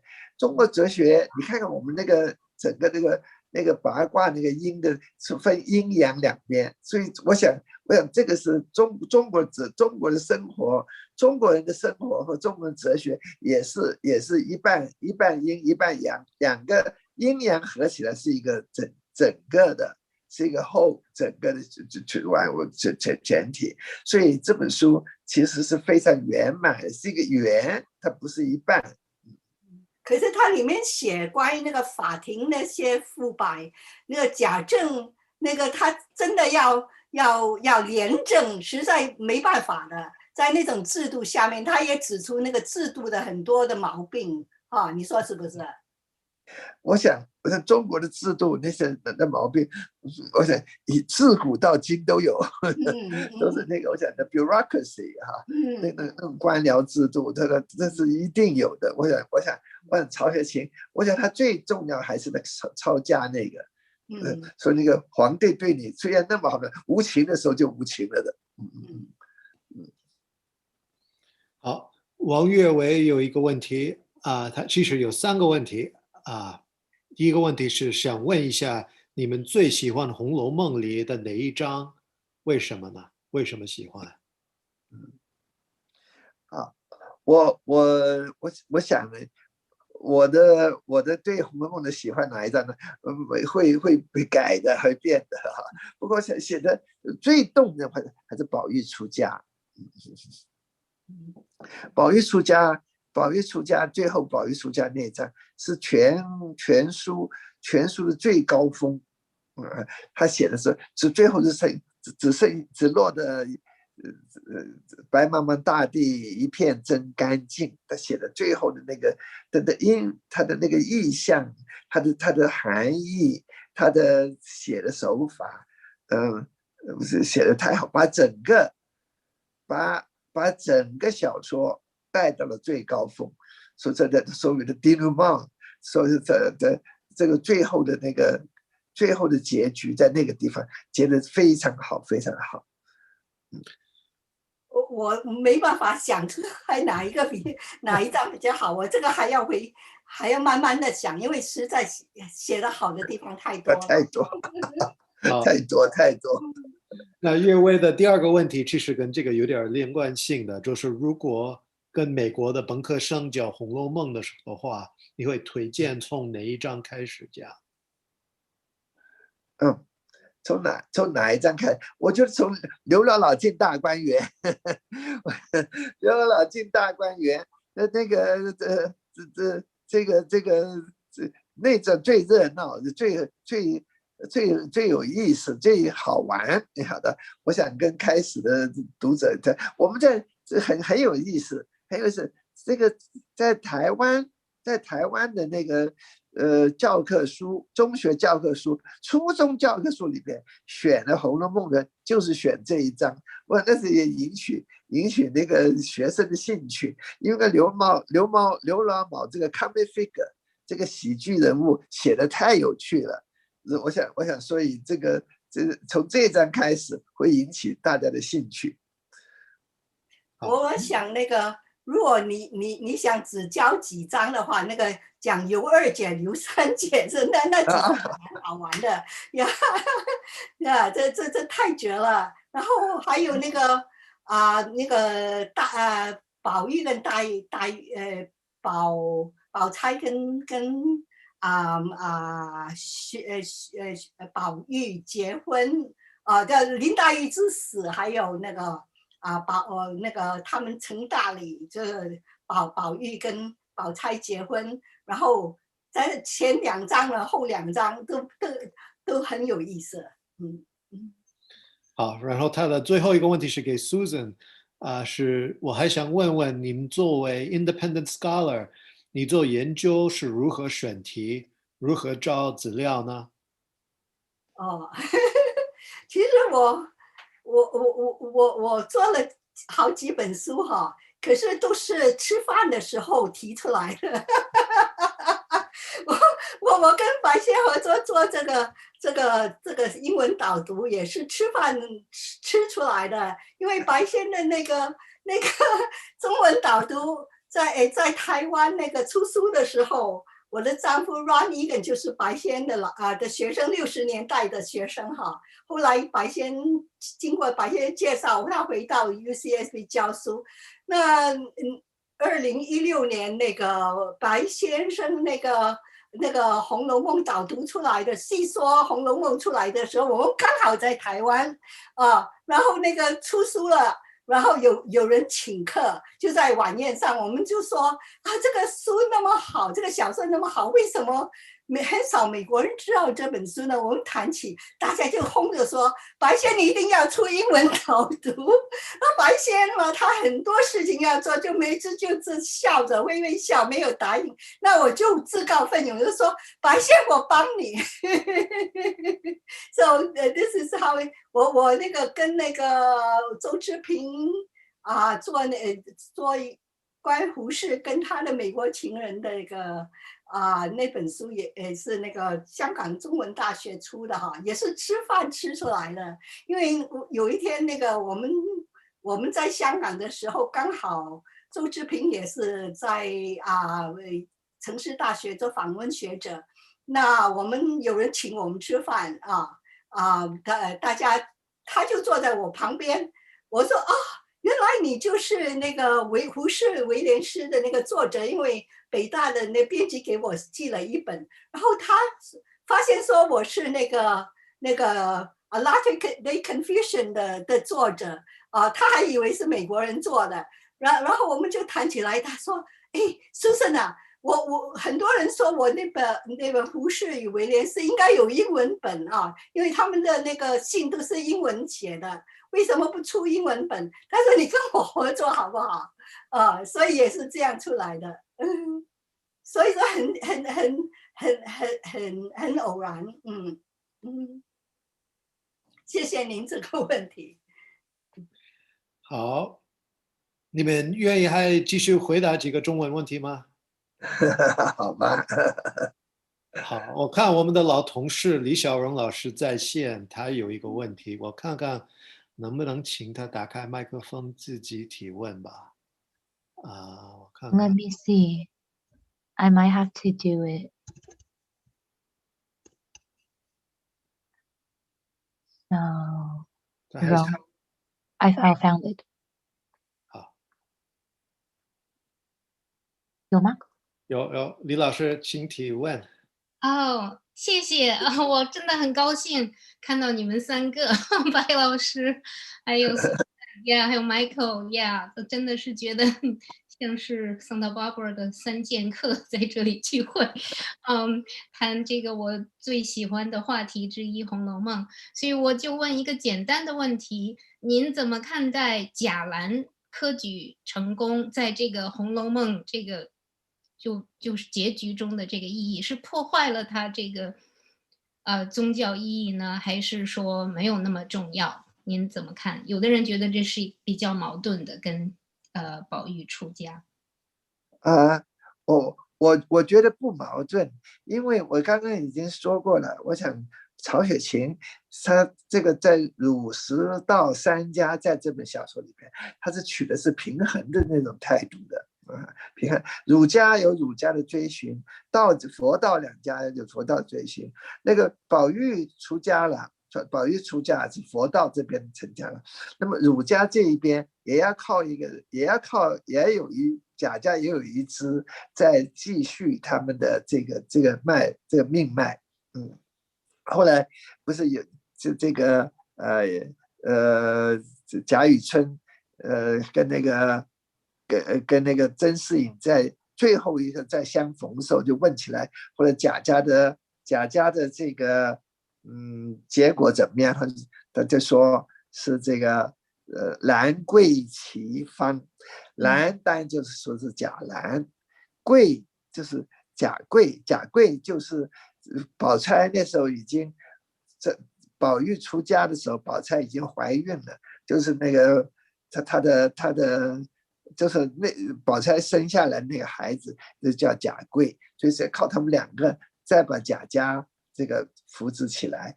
那我觉得这个并不没有并不会破坏这本小说，而且我觉得还加强这本小说，因为最后不要忘掉了，大家都以为这本小说最后宝玉出家了，是佛家道家胜利了我想这个恐怕不是原来的意思。我想他最后的时候，这个甄士隐跟这个贾雨村是2个象征性的人物，一个是代表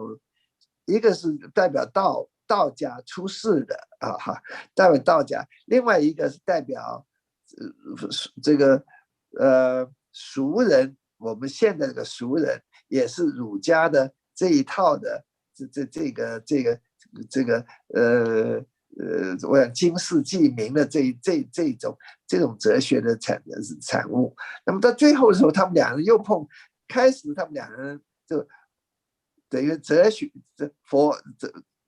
佛道跟儒家相遇了2个分道而行。到最后的时候，他们2个人又相遇了，还是各走各的路。所以我想那个意思就是说，人生是有各种的寻求，有的是佛道上面的，有的是儒家上面。所以我觉得贾兰这个中了局，并不在，人家也说好像贾宝玉也中局，说是破坏了后面。我想大家别忘了，一个就算是儒家和要出家，不是就算是佛家要出家，他一定要把俗缘还尽了，他才能走的。所以他一定要宝玉怎么样子报他的父母的恩呢？那就是中举。他们要的就是一个功名，所以他把宝玉出家，把功名还给他父母。他替他的妻子留给他一个儿子，然后他的妾，他最爱的那个丫鬟袭人，他给他什么呢？给他一个丈夫，那就是蒋玉菡，他替他下聘的那个人。所以这才是他这个俗缘了尽，他才能出家，所以他也需要中举。我觉得我是这样解释的。谢谢您非常圆满的解释。我想提一句话哈，希望那个李教授不要介意。李教授真是标准的《红楼梦》迷，他有2只猫，一只叫林黛玉，一只叫贾宝玉。谢谢您。现在我有一个真正的黛玉，是一只纯黑的猫。哦，谢谢您还记得，就叫我小荣好了。谢谢。另外一个很标准的《红楼梦》迷，当然就是我们的朋友董策，他的那个 email 的 address 就是 Story of the Stone。好，接下来 Alice 提了一个问题，是老师们你们好，我也喜欢白老师的台北人。今天听白老师读《红楼梦》学到很多。陈老师先前提到《红楼梦》的手稿是18世纪末才发现的，请问《红楼梦》在当时的社会上反响如何？清朝的读者和学者如何看待这部作品呢？红楼梦本来这个在这个1791这个陈高本陈甲本出现，这个用木刻印的这个版本出现以前，已经有很多手抄本了，已经有很多前80回的手抄本抄下来的抄本的，那个是已经是非常那个时候已经很流行了，很 popular， 其实我想很多人在看的了，否则的话那个手抄本不会卖的那么贵。手抄本抄一本出去，据说是很贵的，大家传着看。后来这个那个刻印本出来以后，那就是可以说洛阳纸贵，一直是最受欢迎的一本小说。当时清朝就有很多人很多评语了，而且还有很多人写了《红楼梦》的续集。因为有些人受不了，大概这个林黛玉是这个悲剧下场，他们就写的很多人写的林黛玉复活了，林黛玉跟贾宝玉最后结婚了，还有很多人写这些，还有很多人写的很多那些 commentaries， 很多那些注释的多得不得了，而且《红楼梦》当时也改成戏剧。改了很多，改成戏剧，这昆曲都有好几个本子，在清朝的时候，《红楼梦》的那个传奇本就有好几本。那个比如说《老残游记》里面也提到那个《红楼梦》那个听说很多那个上海的妓院，他们那些妓女取了林黛玉这种名字，就是说他们。也有很多，听说也有些女的为了《红楼梦》而自杀这种事情也常听到的，所以那个反响是很大的，不是到五四运动才大家觉得说这个白话小说好，不是那个19世纪已经非常那个很多人都在读这本书，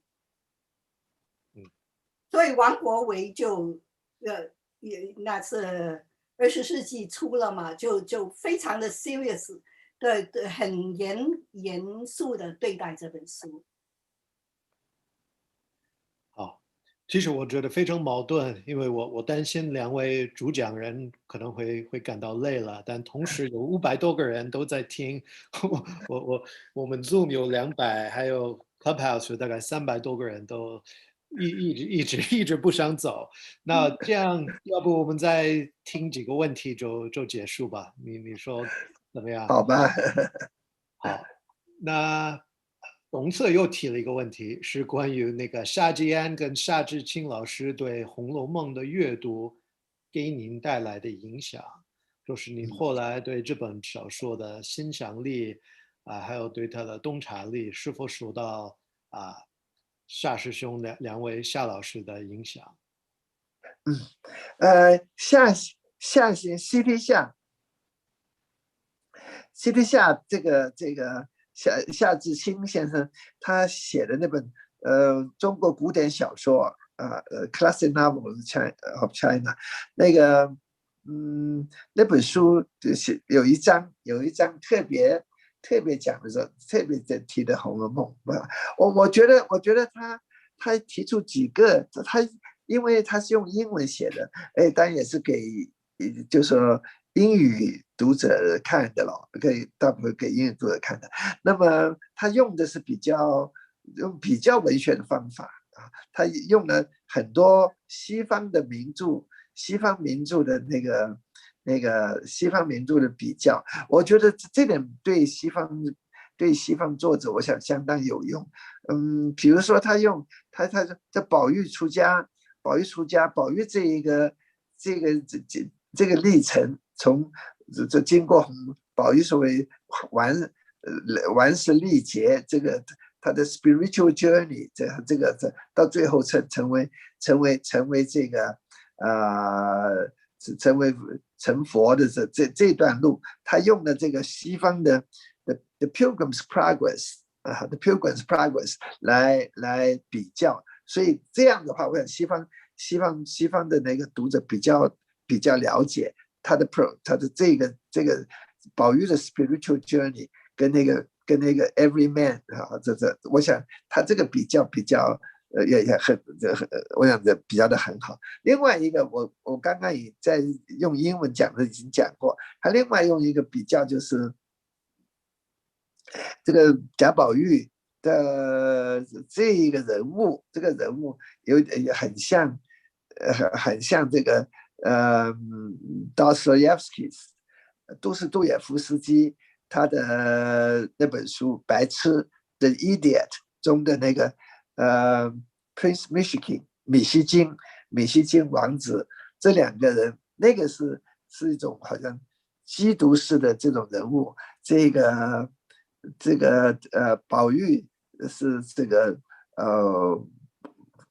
佛祖悉达多太子的这一类，悉达多太子这种人物，所以这两个这样的比较的话，我想西方读者也比较了解。所以我的这个给我在教书的时候，我的确尤其在教书的时候，这两个，因为我教外国学生的时候，我用这两个用的是下线这两个人比较的话，的确对我相当大的帮助。不过呢，下线他不太喜欢林黛玉，我觉得他对林黛玉太敏感了，一下子而且小性子那么多，所以这下线不太喜欢这样的女孩子，所以对林黛玉有点偏见，那点我不同意。我想下线对林黛玉的偏见深了一点。夏季安先生，对不起，夏季安先生，我倒不太记得他对《红楼梦》有太多的讲法太多的讲法，我不太记得他有多少讲法。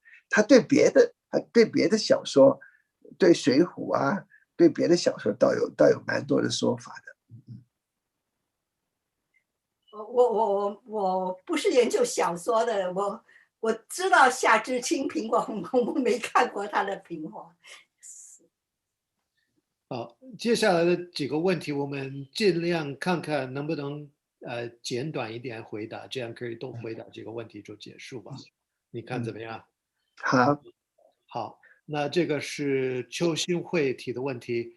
老师非常年幼的时候第一次读《红楼梦》，那个时候最吸引你的部分是什么？又最难理解的部分又是什么？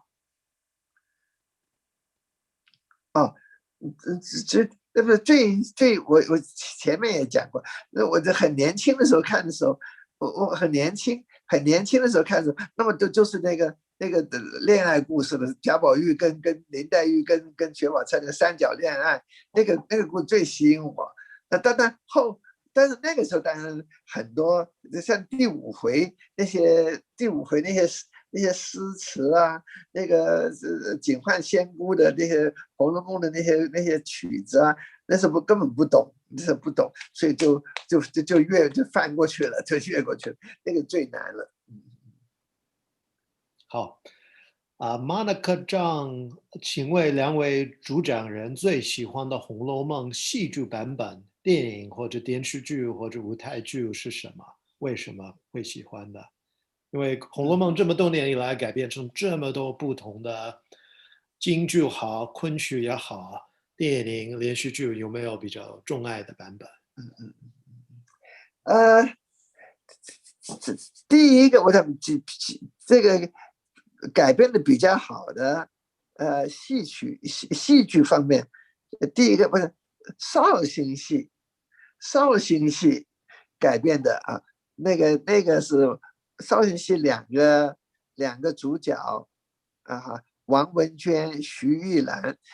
绍兴戏改这个是《红楼梦》，《红楼梦》很不容易改，因为太复杂、太大了啊。那个改的还真不错。关于是电视方面呢，电视方面呢，在1987年那个这个电视连续剧，中国大陆出的，1987年，那个选角啊，那个拍的也很讲究，音乐配音啊，服装啊也很不错。不过他把那个结尾那个 ending 那个结尾改掉了，改的不是原著的样子。他这大概是为了这个为了连续剧的关系，比较那种耸动一点。像这个王熙凤后来被下到监狱里边去了，后来死的时候拖出去，那个太 sensational， 太那个了 ，melodramatic 啊，太这个不过否则的话，那个还很不错。关于电影方面呢，倒是李翰祥的啊，《金玉良缘》《红楼梦》，那个很不错。那个是扮贾宝玉的是一位女明星，现在后来很有名，是林青霞扮了一下。那个是用黄梅调这个唱的这个电影啊，那个电影还不错。其他当然改了很多，大概大部分都失败了。Susan 有没有你最喜欢的版本？我都没看过，我倒看过那个绍兴戏啊。我有一次刚刚在香港，那个有个绍兴戏，那个男的女的都是女扮的。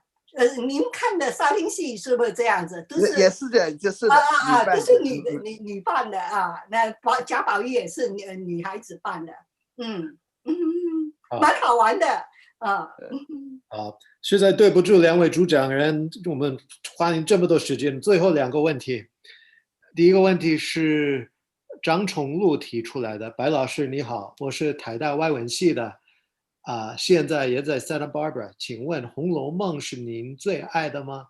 另外，您心目中最爱的中文书前3名是什么？我想这也是蛮好玩的一个问题，你们两位可以这个机会5本《红楼梦》是第一，最喜欢的5本书。是3本书，第一是红楼梦，第一是红楼梦，第二本我要说李商隐的诗，第三本我要说是这个王国维的词。这是我3本比较最爱的东西。现在有时候会变的啊。那现代小说有没有您推荐的？现代当代的？当代的，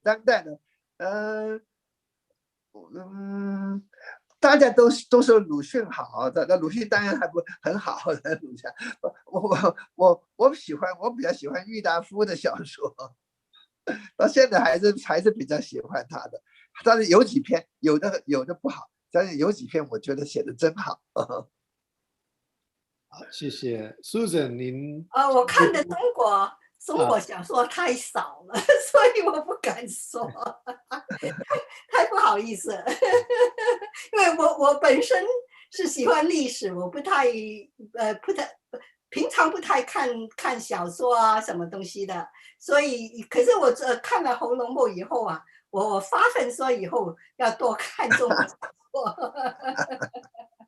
好，我除了白先的东西看以外，其他都没看。另外还有那个跟 Michael Berry 翻译后王安忆哦，我是第一本那个现代的小说从头看到尾。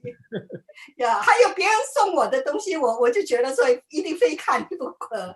可是其他的很少看啊，对不起，我倒是看英文的小说比较多，多数是 Victorian novel，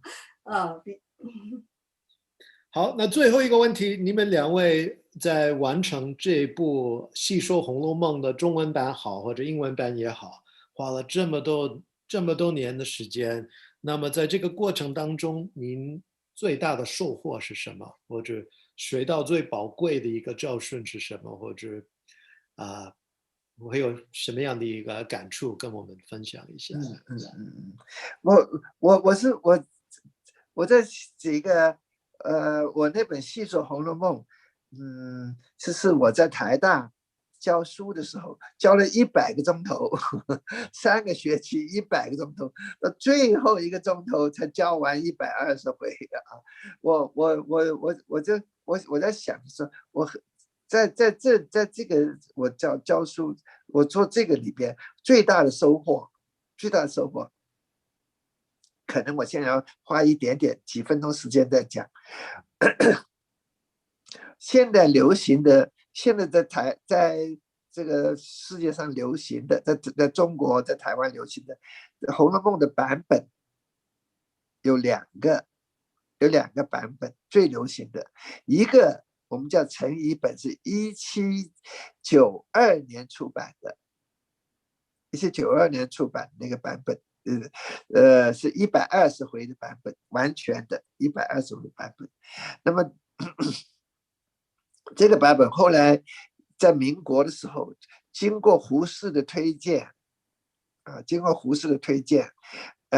就变得非常的流行，国内外海内外，所以几十年都是用那个版本。所以从1791年。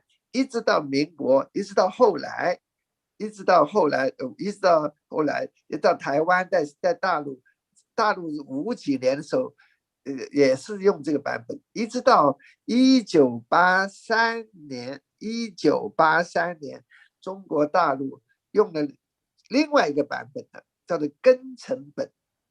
庚辰本是这个，其实是1750年。1750年那个时候发现了有个手抄本，那个是用的庚辰是个年号了啊，那个手抄本，那80回的手抄本是这80回的。后来这个手抄本1950几年之后在中国被发现了，就有冯启庸，他中国学者就把这个版本。因为它只有80回了，其实只有78回，后来把其他另外的版本的两回补进来，然后呢，再把陈